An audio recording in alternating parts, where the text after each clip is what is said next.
Welcome to another sleepy true crime story. Before we begin tonight's tale, take a moment to settle in. Let me know in the comments where you're listening from and what time it is where you are. Whether it's midnight, 3 a.m., or you've just climbed into bed after a long day, I'm glad you're here. And if you enjoy drifting off to stories like this one, feel free to subscribe for more sleepy true crime. Now, close your eyes, take a deep breath, and let the stillness wrap around you.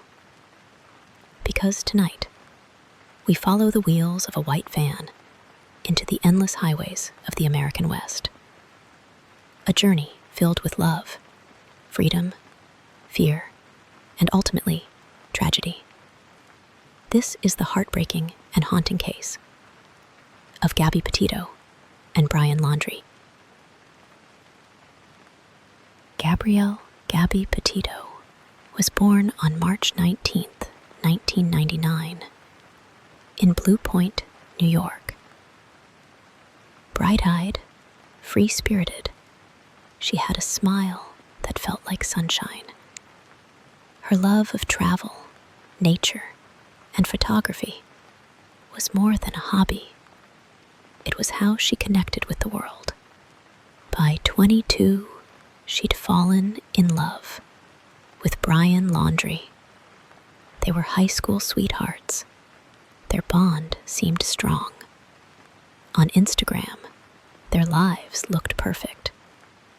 Together, they dreamt of van life, a minimalist lifestyle on the road, sleeping under stars, cooking in the wild, and documenting their journey across social media. In July of 2021, they set off.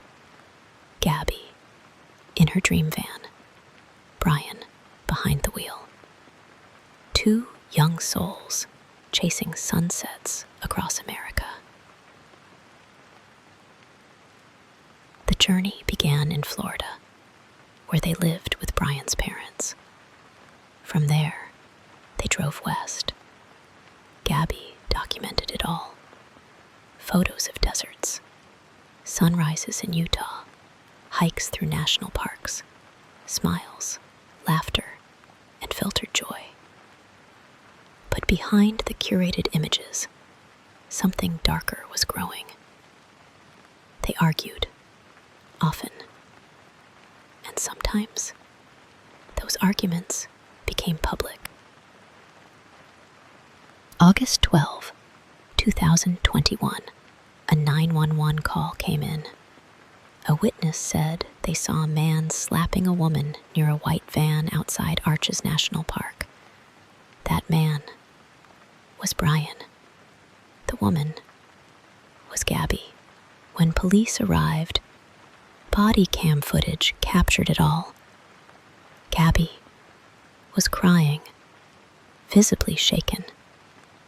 Apologizing, she blamed herself. Brian, calm, almost detached. He had scratches on his face, said she hit him during an argument. The officers decided not to press charges. Instead, they separated them for the night. Gabby kept the van. Brian stayed in a hotel. Looking back, many wonder, was that the moment it could have been stopped? August 19th, Gabby uploaded a YouTube vlog called Van Life, beginning our van life journey.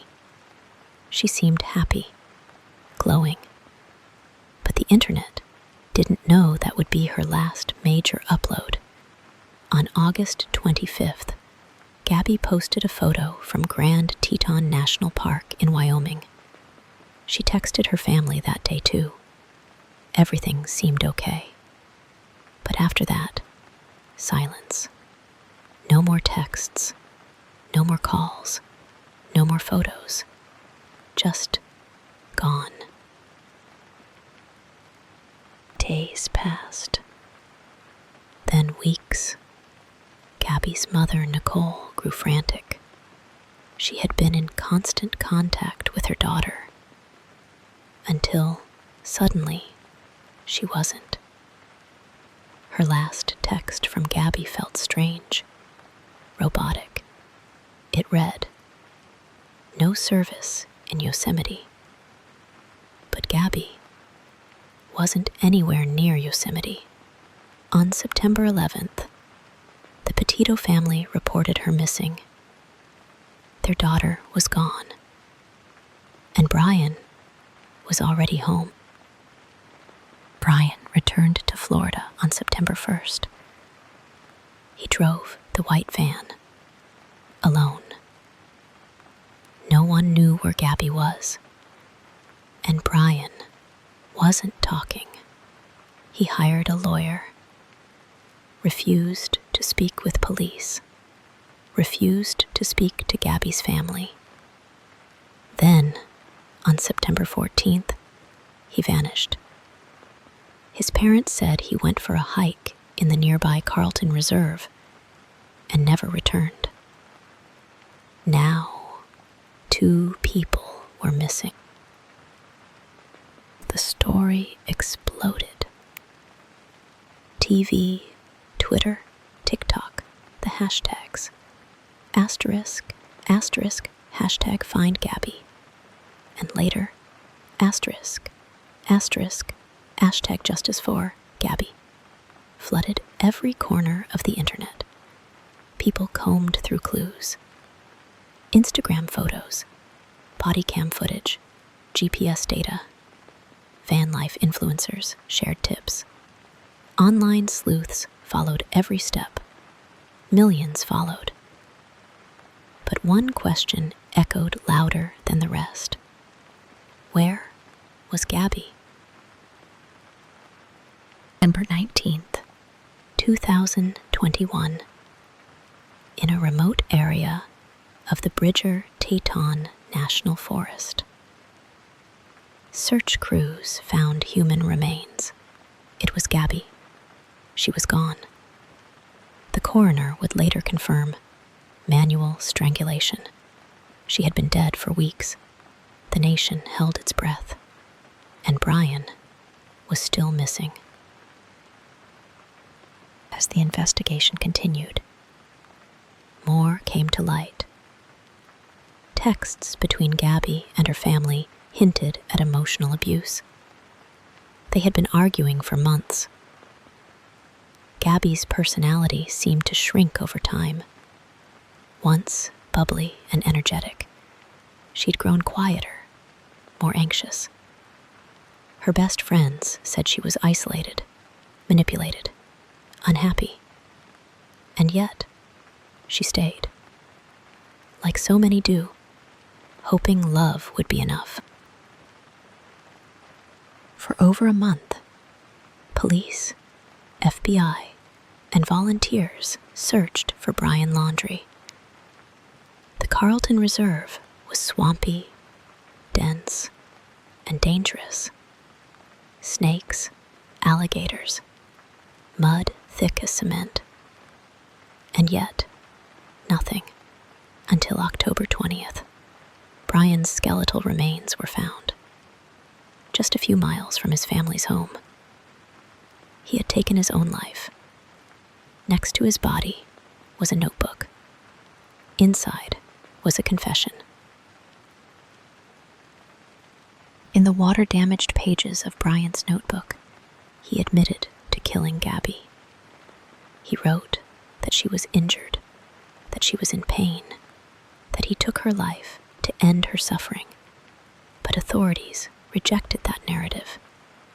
The autopsy showed signs of rage, strangulation, blunt force. This was not mercy. This was murder. And the truth may have died with him. Gabby's family launched the Gabby Petito Foundation to help victims of domestic violence. They fought to raise awareness, to push for laws, so that no other daughter, no other child would vanish without a voice. And as the dust settled, one truth remained. Sometimes the most picture-perfect lives hide the deepest cracks. Gabby loved the stars. She loved wide open skies. And she loved with her whole heart. Her story was not just about loss. It was a spotlight on the silent suffering that hides behind closed doors.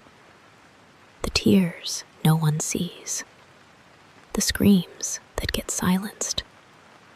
The smiles forced for the camera. Let her name remind us that love should never hurt, and that real freedom isn't found in a van or a road trip, but in safety, in truth, in peace. Thank you for listening, and I hope wherever you are, you feel safe tonight. To Gabby, may you rest beneath the skies you loved. And to you, the listener, I hope you drift into a deep, peaceful sleep, knowing that telling these stories keeps the truth alive. Good night.